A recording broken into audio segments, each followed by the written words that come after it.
Assalamualaikum warahmatullahi wabarakatuh. Alhamdulillah, assalatu wassalam ala rasulillah, la hawla wa la quwata illa billah, amma ba'du. Faya ikhwati fillah fidhakumullah, ayuhat tullab afidhakumullah, kaifa halukum. Anak-anak yang dirahmati Allah subhanahu wa ta'ala, apa kabar antum semuanya? Semoga Allah subhanahu wa ta'ala senantiasa mencurah limpahkan kepada kita semua keberkahan, kenikmatan, dan kemudahan. Nah, yang dirahmati Allah subhanahu wa ta'ala, ketemu lagi dengan Bapak hari ini, pertemuan ketiga di dalam mempelajari surah Al-Asr. Pada kesempatan pagi hari ini kita akan membahas mengenai isi dan kandungan dari surah Al-Asr. Anak-anak yang dirahmati Allah subhanahu wa ta'ala, setelah mempelajari materi hari ini diharapkan kalian memahami isi dan kandungan surah Al-Asr dan mampu mengidentifikasi pesan moral yang terdapat di dalamnya serta mengaplikasikannya dalam kehidupan sehari-hari. Anak-anak yang dirahmati Allah subhanahu wa ta'ala, metode belajar kita hari ini menggunakan metode contextual teaching and learning. Apa tuh contextual teaching and learning, atau biasa orang sebut dengan CTL? CTL adalah pendekatan pendidikan yang menekankan pentingnya mengaitkan materi pelajaran dengan situasi nyata dan pengalaman hidup yang kita alami. Artinya diharapkan kalian mampu mengkontekstualisasikan materi atau isi yang terdapat di dalam surah Al-Asr dengan kondisi sosial yang ada di sekitar kalian. Nah, anak-anak yang dirahmati Allah subhanahu wa ta'ala, Allah subhanahu wa ta'ala berfirman, afala yatadabbarunal Qur'an am ala qulubin aqfaluha. Surah ini mengingatkan kita untuk senantiasa mentadabburi, mempelajari, menghayati nilai-nilai yang tercantum di dalam Al-Quran, termasuk di dalamnya surah Al-Asr. Apa itu surah Al-Asr? Surah Al-Asr terdiri dari 3 ayat. Allah subhanahu wa ta'ala berfirman, Bismillahirrahmanirrahim, wal 'asr innal insana lafi khusr illa alladhina amanu wa 'amilus salihati wa tawasaw bil haqqi wa tawasaw bis sabr. Shadaqallahul 'azim.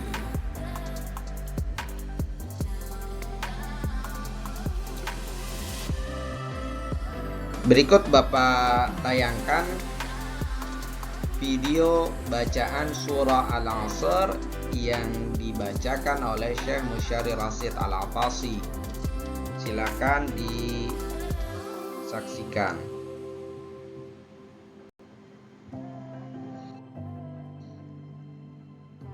Oke, anak-anak, setelah kalian mendengarkan tadi tilawah yang disampaikan oleh atau bacaan Al-Quran yang disampaikan oleh Syekh Musyari Rasid Al-Afasi, sekarang mari kita kaji apa sih surah Al-Asr.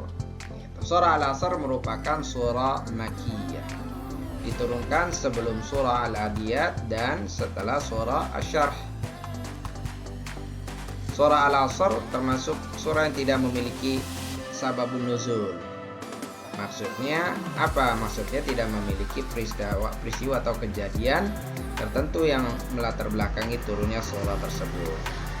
Surah Al-Asr sendiri dinamai oleh Allah subhanahu wa ta'ala sesuai dengan ayat pertama dari surah tersebut, Al-Asr, yang berarti waktu, masa.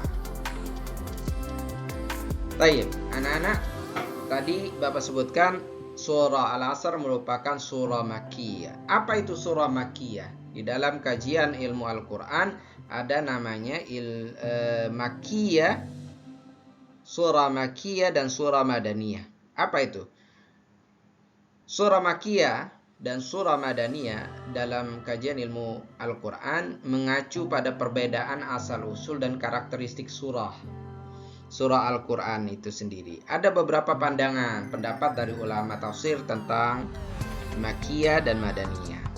Pertama, pandangan dari Ibnu Abbas. Menurut Ibnu Abbas, yaitu sahabat Nabi yang terkenal memiliki kemampuan dalam menafsirkan Al-Quran, surah Makkiyah adalah surah yang diwahyukan kepada Nabi Muhammad sebelum hijrah ke Madinah. Adapun surah Madinah adalah surah yang diwahyukan setelah hijrah ke Madinah. Pandangan ini menekankan akan asal-usul geografis diturunkannya wahyu. Sedangkan pandangan kedua disampaikan oleh Ibnu Katsir. Ibnu Katsir, salah seorang ulama tafsir terkemuka, mengatakan bahwa surah Makkiyah adalah surah yang diwahyukan sebelum hijrah. Sedangkan surah Madaniyah adalah surah yang diwahyukan setelah hijrah.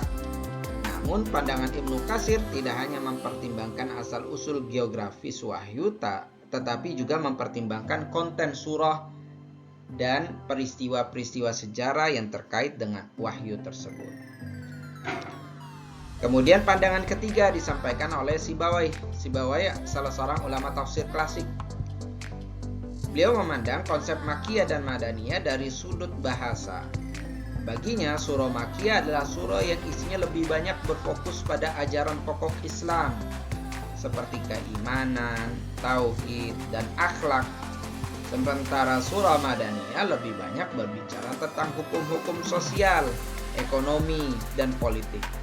Pendekatan ini menekankan perbedaan dalam konten dan tujuan surah-surah tersebut. Nah, dalam prakteknya, pemahaman tentang konsep Makkiyah dan Madaniyah mampu membantu dalam memahami konteks, memahami pesan, dan memahami aplikabilitas surah-surah Al-Quran dalam kehidupan sehari-hari. Jadi surah Makkiyah seringkali memiliki pesan-pesan fundamental tentang akidah dan moralitas. Sementara surah Madaniyah lebih banyak berkaitan dengan hukum-hukum dan tata tertib sosial.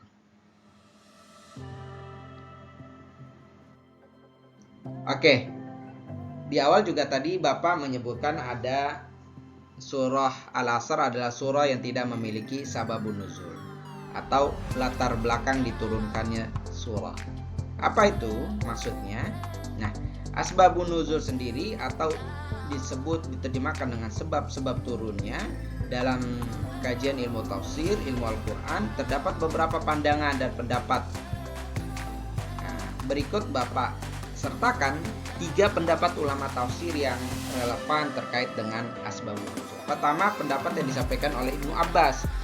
Ibnu Abbas, sepupu Nabi Muhammad SAW dan salah satu sahabat terkemuka beliau, sering memberikan penjelasan tentang asbabun nuzul berdasarkan pengalaman langsung dengan Nabi.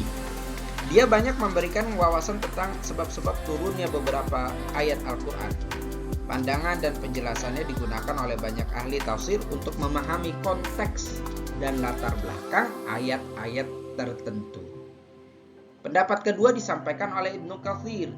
Ibnu Katsir banyak merujuk kepada sejumlah hadis dan riwayat dari para sahabat Nabi dalam tafsirnya. Dia mengeksplorasi asbabun nuzul dalam konteks ayat-ayat Al-Quran untuk memberikan pemahaman yang lebih dalam tentang pesan dan hikmah di balik setiap ayat. Kemudian pendapat ketiga disampaikan oleh Al-Qurtubi. Al-Qurtubi, seorang ulama tafsir Spanyol abad pertengahan, menyusun karya fenomenal dalam tafsir yang dikenal dengan tafsir Al-Jami' Al-Ahkamul Quran. Dalam karyanya ia mencantumkan banyak asbabun nuzul yang diambil dari sumber-sumber sejarah Islam. Al-Qurtubi berusaha memberikan pemahaman kontekstual tentang latar belakang ayat-ayat Al-Quran. Pendapat-pendapat dari ulama tafsir seperti Ibnu Abbas, Ibnu Katsir, dan Al-Qurtubi menjadi rujukan utama dalam memahami asbabun nuzul dalam Al-Quran. Dengan memahami sebab-sebab turunnya ayat, para ahli tafsir berusaha memberikan pemahaman yang lebih baik tentang konteks dan pesan yang terkandung di dalam Al-Quran. Selanjutnya terkait dengan penamaan surah. Sebagaimana kita ketahui, di dalam Al-Quran ada banyak surah. Salah satunya surah Al-Asr. Bagaimana penamaan surah itu dilakukan? Nah, setidaknya ada beberapa pendapat terkait dengan penamaan surah di dalam Al-Quran. Pertama, pendapat yang disampaikan oleh Ibnu Abbas. Ibnu Abbas adalah salah satu sahabat Nabi SAW yang dikenal sebagai pakar tafsir. Menurutnya, sebagian besar surah Al-Quran dinamai berdasarkan kata atau frasa yang terdapat di dalam, yang mencerminkan inti pesan surah tersebut. Ibnu Abbas memiliki peran penting dalam memberikan nama kepada beberapa surah. Kemudian pendapat yang disampaikan oleh Al-Razi, Fakhruddin Ar-Razi. Ar-Razi merupakan salah seorang ulama tafsir yang terkenal, berpendapat bahwa penamaan surah bukan hanya berasal dari kata-kata yang terkandung dalam surah itu sendiri. Namun, ia juga berpendapat bahwa sebagian besar nama surah berasal dari isyarat atau tema utama surah tersebut. Ar-Razi menekankan bahwa nama surah harus mencerminkan esensi dan pesan utama surah tersebut. Kemudian pendapat ketiga disampaikan oleh Ibnu Jarir At-Tabari. At-Tabari, salah seorang ulama tafsir awal yang terkenal, dia berpendapat bahwa nama-nama surah di dalam Al-Quran biasa didasarkan pada kata-kata atau tema utama dalam surah tersebut. Namun dia juga mengakui bahwa tidak semua surah memiliki nama yang diambil dari kata-kata dalam surahnya. Dalam beberapa kasus, nama surah mungkin berasal dari hadis atau tradisi yang menceritakan sebab turunnya ayat-ayat tersebut. Nah, pendapat-pendapat ulama tafsir ini mencerminkan pendekatan yang beragam dalam menentukan nama surah di dalam Al-Quran. Sebagian besar ulama tafsir menganggap penting bahwa nama-nama surah harus mencerminkan pesan dan tema utama dalam surah tersebut. Dan sebagian besar nama surah didasarkan pada kata-kata atau konsep utama dalam teks surah tersebut.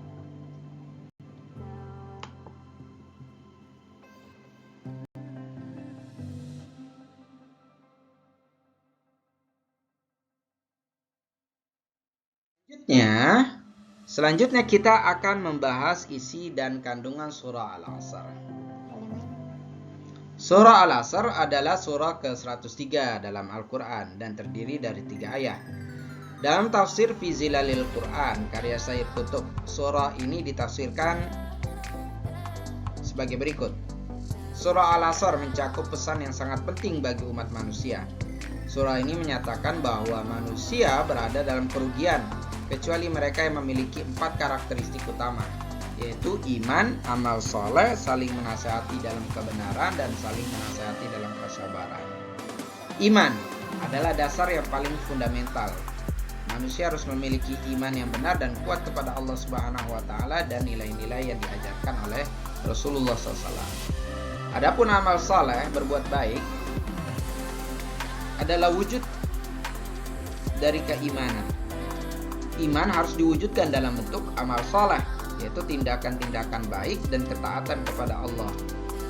Menasihati dalam kebenaran, artinya manusia harus saling menasihati untuk melakukan apa yang benar dan baik menurut ajaran agama dan nilai-nilai moral yang diyakini. Kemudian menasihati dalam kesabaran artinya menasihati untuk bersabar sebagai kunci, karena perjalanan hidup ini penuh dengan cobaan dan ujian. Demikian Sayyid Qutb menjelaskan makna dibalik firman Allah Subhanahu wa Ta'ala di dalam surah Al-Asr. Jadi inti dari surah Al-Asr adalah persaksian atas kerugian manusia yang lupa pada nilai-nilai penting tersebut. Surah ini juga menekankan pentingnya beriman, berbuat baik, dan bekerja bersama dalam kebenaran dan kesabaran. Ini adalah tafsir umum dari surah Al-Asr menurut Sayyid Qutb dalam Fi Zilalil Quran. Isi dan kandungan surah Al-Asr sendiri yang menyoroti pentingnya iman, amal soleh, menasihati kebenaran, dan saling menasihati kesabaran memiliki relevansi dengan beberapa disiplin ilmu lainnya. Kan tadi di awal kita sudah sampaikan bahwa kita belajar dengan metode contextual learning, contextual CTL tadi, yaitu berusaha menghubungkan materi yang dibahas dengan kondisi sosial. Nah, dari surah Al-Asr ini ada banyak relevansi disiplin ilmu yang bisa kita ambil pelajaran. Pertama, terkait dengan etika dan moral. Isi di dalam surah Al-Asr menekankan nilai-nilai etika dan moral yang fundamental, seperti nilai-nilai kejujuran, keadilan, kebaikan, dan kesabaran. Ini berkaitan dengan studi etika dan moral dalam ilmu filsafat dan kajian psikologi. Kemudian surah Al-Asr juga relevan, memiliki korelasi dengan kajian psikologi positif dalam hal konsep amal soleh, kebaikan, dan kesabaran. Dalam surah ini dapat dihubungkan dengan psikologi positif. Psikologi positif menekankan kesejahteraan psikologis dan amal soleh serta kesabaran berperan dalam mencapai kesejahteraan itu. Kemudian relevan juga dengan kajian agama dan teologis. Tentu surah ini adalah bagian daripada studi agama Islam dan ajaran Islam. Surah Al-Asr menyoroti konsep iman dan amal dalam Islam yang merupakan fokus utama dalam kajian agama Islam. Kemudian relevan juga dengan kajian pendidikan moral. Surah ini memiliki relevansi dengan pendidikan moral karena menanamkan nilai-nilai seperti kejujuran, amal soleh, dan kesabaran sebagai tujuan utama dalam pendidikan moral. Kemudian kajian ini juga relevan dengan kerja sosial, bahwa prinsip-prinsip dalam surah ini dapat diterapkan dalam kerja sosial dan pembangunan masyarakat yang beriman, berbuat baik, dan berkolaborasi dalam kebenaran, memiliki potensi untuk perubahan sosial yang positif. Nah, integrasi antara isi dan kandungan surah Al-Asr dengan berbagai disiplin ilmu ini menunjukkan bagaimana pesan agama itu dapat mempengaruhi pemahaman dan praktek dalam berbagai aspek kehidupan manusia. Nah, setelah kalian mendengarkan ulasan pembahasan yang Bapak sampaikan tentang surah, isi dan kandungan surah Al-Asr, sekarang Bapak minta kalian untuk membuat kelompok, kemudian mendiskusikan pesan moral apa saja yang dapat kalian peroleh daripada surah Al-Asr. Kemudian cobalah untuk kalian mengkontekstualisasikan pesan moral yang kalian rumuskan itu ke dalam kehidupan sehari-hari.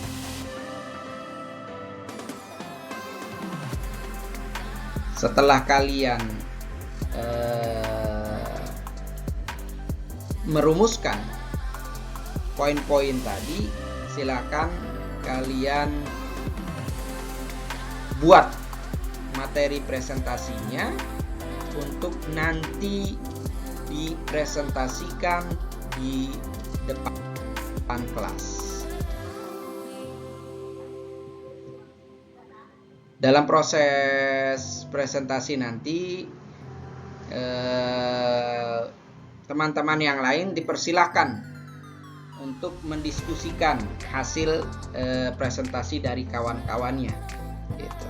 Nanti Bapak juga akan memberikan feedback kepada kalian semua terkait dengan materi presentasi kalian, mulai dari konten, kemudian desain presentasi, dan performance kalian dalam presentasi.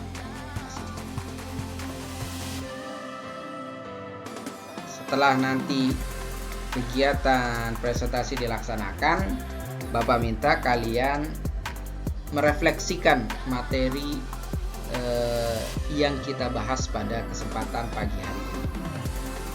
Semoga dengan refleksi itu memperkuat pemahaman kita terkait dengan surah Al-Asr dan memperkokoh kita dalam mengaplikasikannya di dalam kehidupan sehari-hari. Mungkin itu yang bisa Bapak sampaikan untuk kesempatan pagi hari ini. Kita lanjutkan dengan diskusi. Silakan bergabung dengan kelompoknya masing-masing. Bapak tutup. Wassalamualaikum warahmatullahi wabarakatuh.